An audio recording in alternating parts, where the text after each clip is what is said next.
Good morning dear students, welcome again in our Hindi class.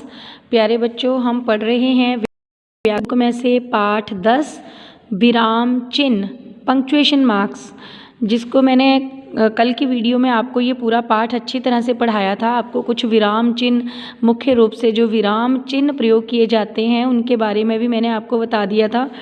आज के video में हम बेटा इस पाठ से संबंधित बैक एक्सरसाइज हल करने वाले हैं।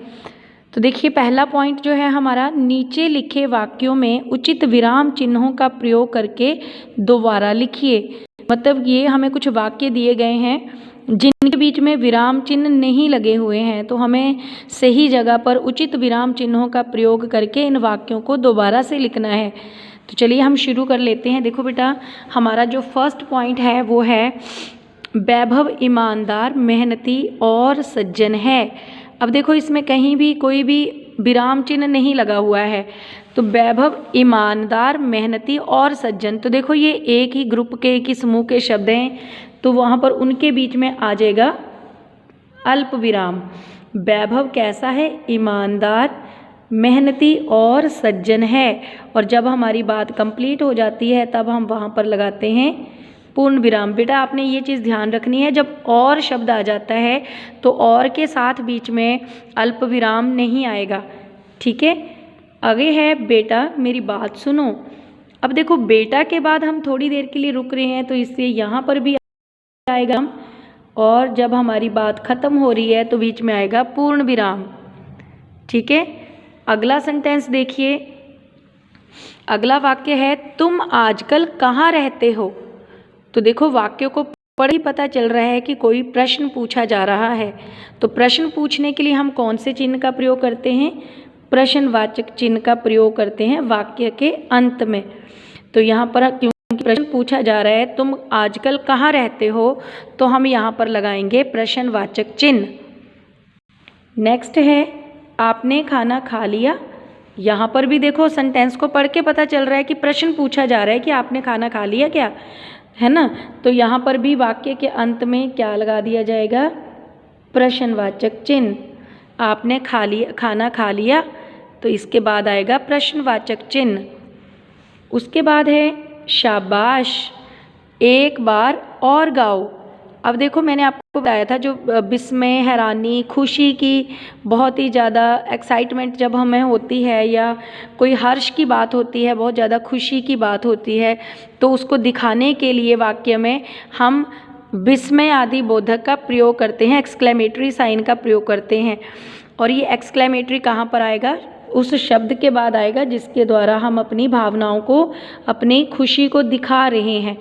तो वो शब्द है शाबाश, और इसके बाद आएगा विस्मय आदि बोधक चिन्ह, और वाक्य के अंत में आ जाएगा पूर्ण विराम। शाबाश, एक बार और गाओ।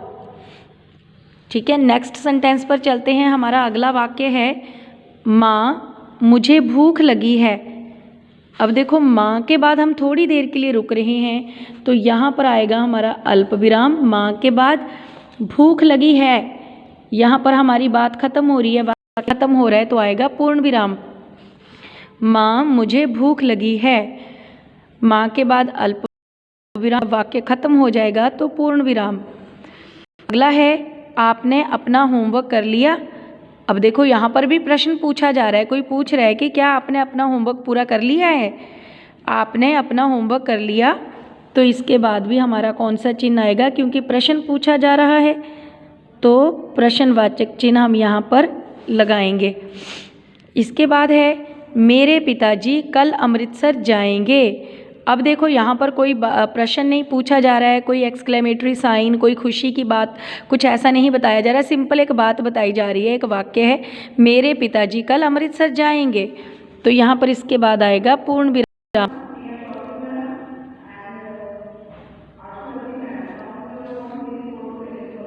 मेरे पिताजी कल अमृतसर जाएंगे, यहाँ पर आएगा पूर्ण विराम।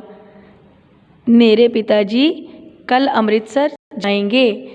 नेक्स्ट है मेरी परीक्षा 28 अक्टूबर से है, तो यहाँ पर भी वाक्य के अंत में आएगा हमारा पूर्ण विराम। मेरी परीक्षा 28 अक्टूबर से है।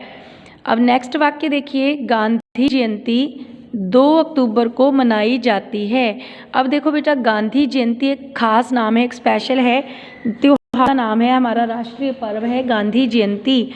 तो गांधी जयंती को हम लिखेंगे कॉमा में, उद्धरण चिन्ह में, इसको हम कहते हैं इकहरा उद्धरण चिन्ह। गांधी जयंती 2 अक्टूबर को मनाई जाती है, और इसके अंत में हमारा आ जाएगा पूर्ण विराम। गांधी जयंती को हम लिखेंगे उद्धरण चिन्ह में। नेक्स्ट पार्ट देखिए, भाग 2 है, सही मिलान कीजिए।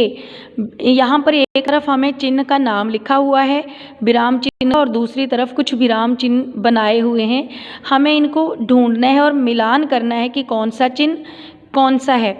तो देखिए, सबसे पहले बोला गया है हमें विस्मय आदि बोधक चिन्ह। तो इसमें से ढूंढिए कहाँ पर है विस्मय आदि बोधक चिन्ह।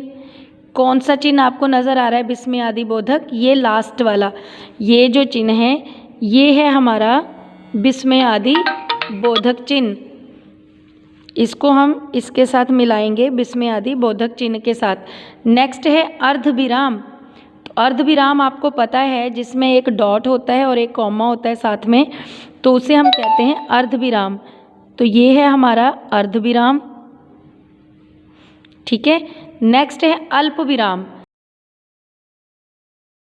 है तो ये है हमारा चिन्ह अल्प विराम, ठीक है, ये हमारा अल्प विराम चिन्ह है। उसके बाद है पूर्ण विराम। तो पूर्ण विराम आपको पता है, ये जो खड़ी पाई है ये हमारा पूर्ण विराम है, पूर्ण विराम। प्रश्नवाचक, प्रश्न पूछने के लिए हम जिस चिन्ह का प्रयोग करते हैं वो ये है प्रश्नवाचक चिन्ह,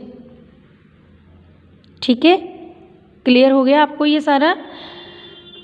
तो देखो बच्चों, ये थी हमारी पाठ 10 विराम चिन्ह पाठ की बैक एक्सरसाइज, अभ्यास कार्य।